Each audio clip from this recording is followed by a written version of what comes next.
ممکنه شما از کسایی باشید که تو طول روز زمان زیادی برای انگلیسی میذارید، اما این فرق این سه تا حرف اضافه هنوز درست متوجه نمیشه.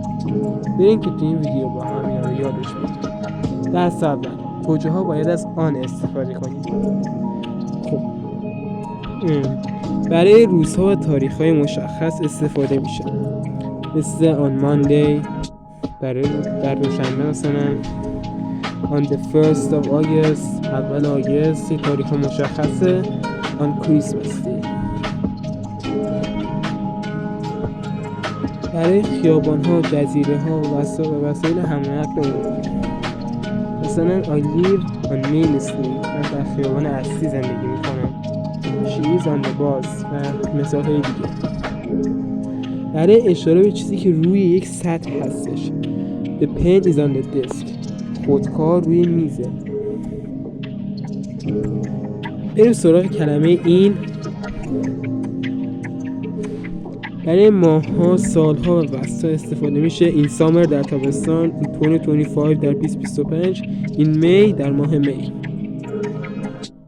in the morning، in the afternoon.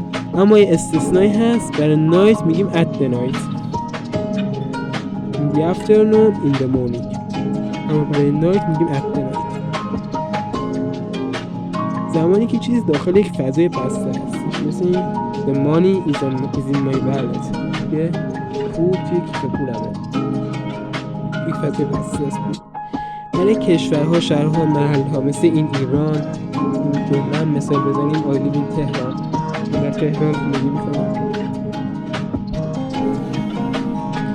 برای فضاهای بزرگ we were in the park yesterday، ما دیروز توی پارک بودیم.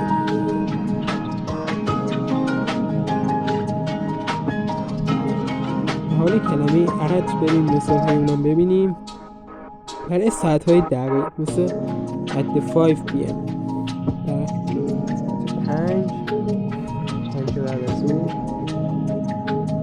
turn right at the traffic light، میگه خب به سمت راست برو توی شواغ همون چراغ ترافیک، چراغ راهنمایی.